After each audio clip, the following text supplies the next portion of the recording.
Welcome back to Kult Corner. I'm Atron and this is Inferno. Hello. We got a couple more movies to talk about here, and they're classics. First off, we got Salem's Lot VHS. Awesome. Yes. Stephen King. Yeah, it's based off Stephen King's novel. Yeah. And this is a great vampire movie. Yeah. It's one of the best vampires. It's one of my favorite vampire films of all time. Yeah. You got your vampire, which is a Nosferatu type vampire. Very wicked looking, evil as fuck. Yeah, and basically this writer, he comes back to his hometown, and he finds out there's some weird things going on. You know, this antiques dealer, he moves in and sets up shop, and he's kind of weird. He's got this kind of creepy vibe going about him. You know? Yeah. And you know, he's got his boss, Mr. Barlow, who you never see, but he talks about him like, oh, he's doing a business trip somewhere back in Maine or whatever. Yeah, you know, wherever it is that he's supposedly doing business at. Yeah, and well, he'll be around sooner or later. But meanwhile, people start disappearing around the town. You know, little kids and everybody. They're just, you know, turning up. You know, and so the writer, he gets kind of, you know, he's kind of wondering like what's going on, you know, and then you realize, well, I mean, Mr. Barlow is a vampire, and he's like eating everybody. he's eating the town. He's turning them all into vampires, and he and a couple other people have to stop Mr. Barlow from consuming the whole town, and it's really a kind of it's for a TV made horror movie. It's really good. I mean, it's the traditional citizens versus the monster vampire. We must slay him, we must kill him, he's destroying everything. But it's very well done, it's very well written, and you know, honestly, most vampire movies are basically that storyline. There are a couple that are different, but you know. But it's very nicely done, it's very well done, it's very intriguing. Yeah. And definitely you should watch this. I mean, it's a great movie, and if you don't own this, go pick it up. Go pick it up, it's really awesome. It's on DVD too. This is VHS. I have both versions, but This is the one we could find. Yeah. Yeah. You people have no idea. Yeah. It's really hard to find a movie sometimes around here. Next up is Phantasm, the original Phantasm. Ooh, Tall Man. This is one of the greatest horror films ever made, and it's so underrated compared to a lot of other franchises.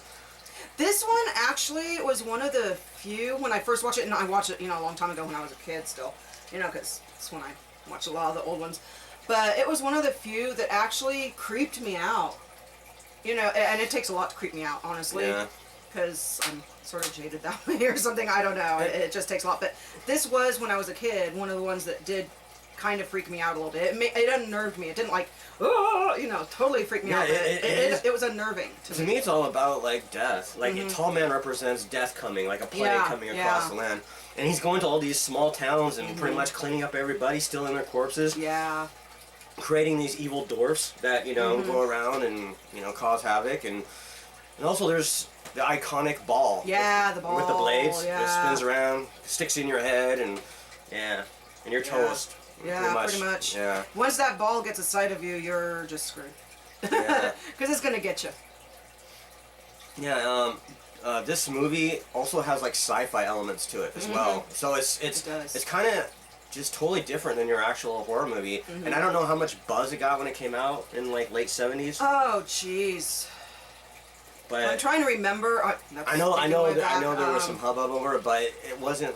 I think it died down a bit, and it was unfortunate because I think something else might have come out like right about the same time, so it like sort of squashed it. Yeah. You know, like it happens a lot of times with some really good movies. Is all of a sudden something else comes out that has more publicity or something. And it could be not the best of the two movies, but you know, just because maybe it gets more popularity or the media kind of takes off with it for whatever reason, or they had more advertising money or something. So and it's unfortunate to me because I mean I think this could have been maybe the best horror franchise, you know, given the time, you know, and if they had the money and everything, because the sequel came out like in '88, which is like fucking 11 years later after the original, and that's really, you know, hard. I mean, luckily the people were still alive. Yeah. Could, you know. Yeah, I mean, Tall Man's gone now. Yeah, he died. So, yeah, not too long ago too. Yeah.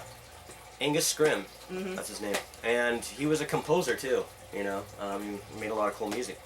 So, yeah, basically, Tall Man's causing havoc, you know, stealing bodies around, and you have this two brothers who are out to try to stop him, and Reggie, who's kind of, he becomes later on in the sequels more of a kind of a leader, you know, but he's kind of the side guy, but they're all trying to stop the Tall Man, you know, doing what he's doing, and you know, there's a lot of good gore, death scenes in this movie.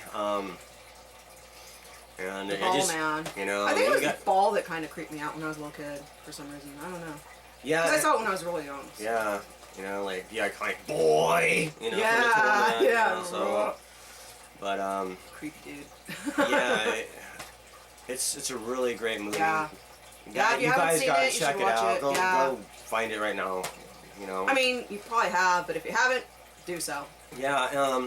And I heard that there's a Blu-ray set coming out pretty soon, and That'd be sweet. and a new Phantasm 5. But still, though, without Tall Man, I wonder how good it. Yeah, I mean, who's going to replace? Let's give it good hope, but you know, I mean, going to replace the mighty Angus Scrim. Because I mean, he sort of was it. You know, that would be like Halloween without Michael Myers, or Psycho without Norman Bates. Or, I'm sure they'll probably find somebody, but it's not going to be the same. Or Friday the 13th without Jason. I mean, you know. Yeah. His cousin Bob. Cousin Bob. Instead of Jason, it's his cousin Bob. Yeah. Kind of like the redneck Tall Man or something. Take you back to. Oh no, that would be creepy, but in a completely different way. Yeah. At least the way I'm seeing it in my mind. Right. Sort of a Deliverance-y type creep vibe to it. Yeah, that would be like Deliverance Phantasm, which would be kind of Whoa, really bizarre. That would be bizarre. That's another movie time. You know, that's another kind Deliverance of Phantasm. That's wow. Yeah. Well, anyway, we're out of here, guys. I hope you put up some likes and subscribe. Yeah. And until next time, hail to horror. Hail to horror.